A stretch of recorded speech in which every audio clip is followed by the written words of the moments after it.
Undertone. A movie that I went in completely blind, which is very rare for me. Very interesting. I didn't look at any directors or actors or anything like that, but I did hear that the budget was $500,000. Smart move on A24's part. I'm pretty sure it'll make some money. There was even some people in my local theater at the 4:30 showing. Good on that. But yes, the plot line of this movie was there's this lady that lives in her house, and her mom is pretty much in hospice upstairs in her room. And while she's doing this, she also gets on her laptop and has her microphone and does a podcast with a friend that lives, elsewhere. And her podcast partner gets an anonymous email with audio files attached to it, 10 of them to be exact. These people that do podcasts, which it's a creepy podcast called Undertone. I think that's what they called it. I don't know. So they decide to go in blind. That's a bad idea.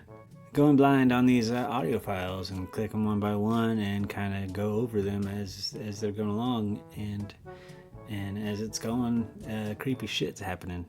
What can I say is that the filmmaking of this was really, really good. I was impressed. The highlight for me is every time the main actress, the only one that we really see in this movie, see her mom, here and there, but it's mostly her, and every time she puts on her headphones, it's when the audio changes, and it's like you're immersed with her, like you're only hearing what she hears, like any audio, like you can hear her podcast partner loud and clear, but everything else like around her is muffled, like a noise canceling headphones, but you can still hear a little bit. That's where they got me pretty good, and the creep factor, because the tagline for this movie is the scariest movie you'll hear, and so its selling point is the audio. So good thing that the audio was good in this movie. So was the cinematography, the camera angles and whatnot. This movie did give me the classic heebie-jeebies. That's a phrase I haven't used in many moons. Yeah, it gave me the blues. Ending very creepy. That's all I can really say without giving too much away.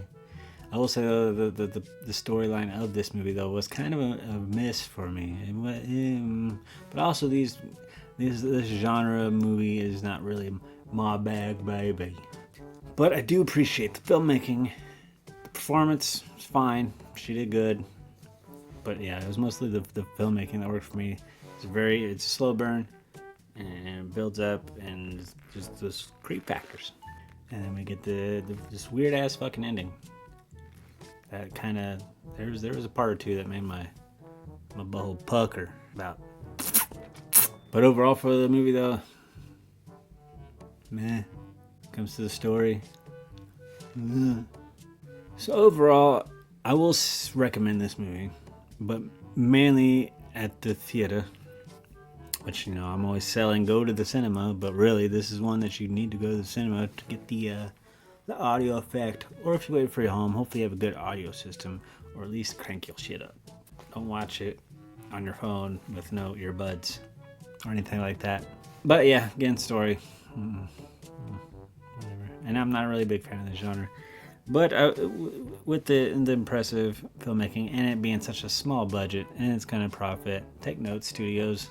You can do stuff like this. You can make solid watches for under $1 million and give it a theatrical release. Money, baby, money. But I'm going to give this a C+. Well, I am Faye at Phalos Films. Make sure you subscribe. Go follow me on Instagram. It's all the same. Phalos Films, across the board. TikTok even. I'm cool like that. And stick around for the next review. And I'll check you later. And I'm done podcasting thanks to this movie.